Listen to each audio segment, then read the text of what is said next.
Basically, we should really keep open parentheses because that's the trend. I can tell you what it does at 0, I can tell you what it does at 1, but we're looking at the trend. What does the function do? As you see, the function is increasing. The position function is increasing, which means that the velocity is positive, right? And the function is increasing its distance from where it started at time t equals 0. At t equals 0, the function is at a particular position. Between 0 and 1 seconds, the particle is has a positive velocity because the function is increasing. And this has a slope. The slope is the velocity. So nobody told me the rate of change. What is the measurement unit for velocity, first of all? Meters per second. Thank you very much. Meters per second. Great job. It's a velocity, it's a rate of change. It has to have 2 measurement units. Perfect. Excellent. Okay, so can anyone give us the slope of this line? It's a constant slope. Yes. So it's rise over 1, which is 3 indeed. So between 0 and 1, the velocity, the rate of change is 3. Constant. And that's the graph between 0 and 1 with an open point. And an open point. Okay. Next. What does it do between 1 and 2? Stays in the same position. As you see, the position function doesn't change, it's constant. If it stays in the same position, what happens to the velocity? It is 0. Excellent. I put the value there. Perfect. Between 2 and 3, we're not talking about positive velocity or negative velocity, but we have to assume that when the particle goes this way, the velocity is positive. When it comes back, we say the velocity is negative, but no one can drive with a negative velocity. We are only talking about the direction of the vector velocity.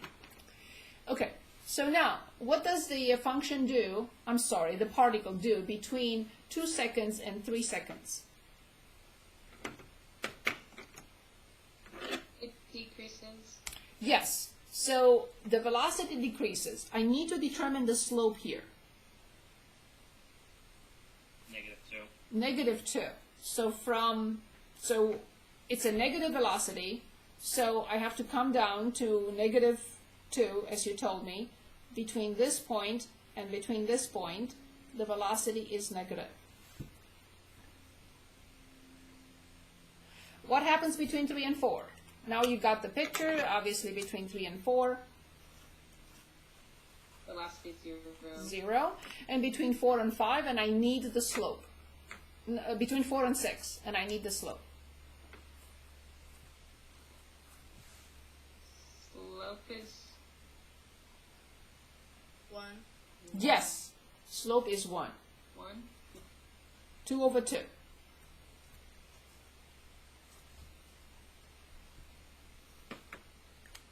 Very good. Great job.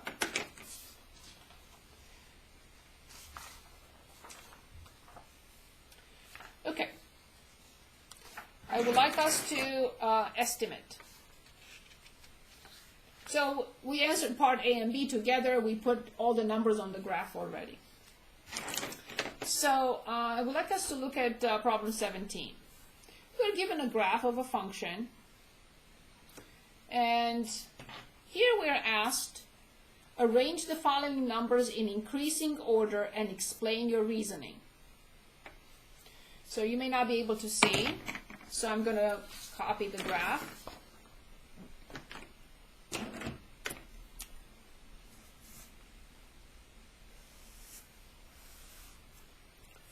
it's going to be an approximate graph this time. So I see something like this.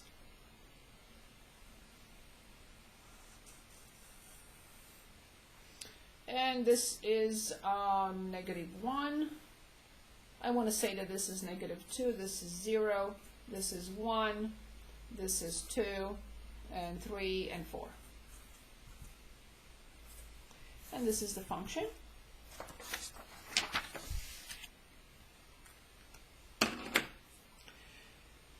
So they're asking us to arrange the following in ascending order. 0, g prime of -2, okay, they called it g. G prime of 0, g prime of 2, g prime of 4. These are all, so 0 is 0, it's just a number. I can't do anything to that. But in order to find a g prime of -2, I have to go to -2, draw the tangent at -2, and try to estimate. I'm estimating something like maybe 2/1. So I'm going to say that this is in my graph, based on what I have here. I say it's true. Next one, g prime of 0. Well, g prime of 0 is definitely a negative number. I think that this is less steep than this one. So this is, I'm going to say maybe 2/1, because if I consider this one, I cannot consider this -1, because it's less, it's flatter than this one. I'm going to say -0.6, or -1 if you want.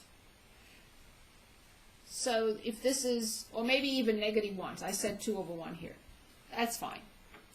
Let's see g prime of 2, because the other ones are positive, so really this doesn't really matter. So g prime of 2, again, I'm going to say kind of difficult, but this is steeper than that. So I'm going to say roughly for me, this will be, I don't know, 0.7.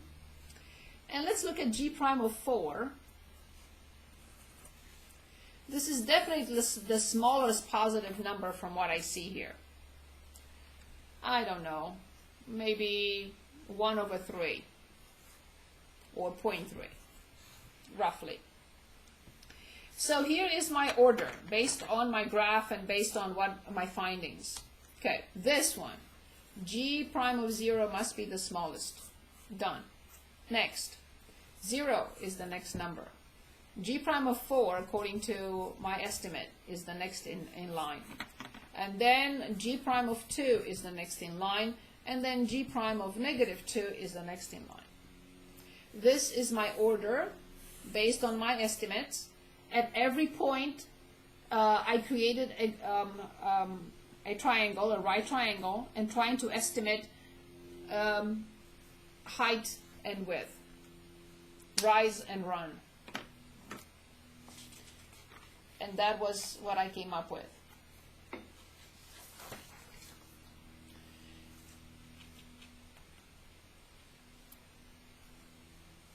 I would like us to determine f prime of a for any rational function that you can think of. Anything that you would like to choose. You can choose one from here, if you like. There are 3 rational functions here. I'd like us to illustrate with a rational function as well. And then I would like to look at a couple of word problems. You do 22, please. Yes, yes, let's take a look. Where is 22? Yes, very good. So are we asked to find the equation, the function? Okay, find just f prime. Okay, so we don't need the equation of the tangent.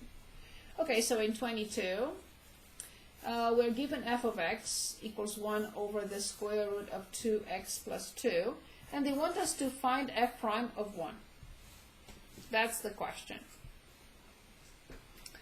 Now remember we have two possibilities to find f prime of 1.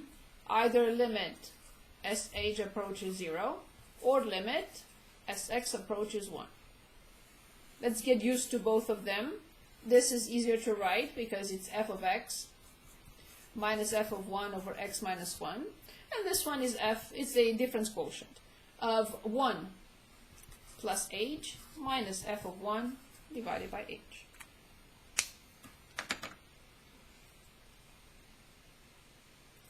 I don't see a big difference between the two in this particular example, so you choose. We'll do whatever you want, the first one or the second one. And then I would like to... Do the first one just because it's more complicated. Okay, we did the first one with the previous problem. It's up to you. I do whatever you want me to do. The second one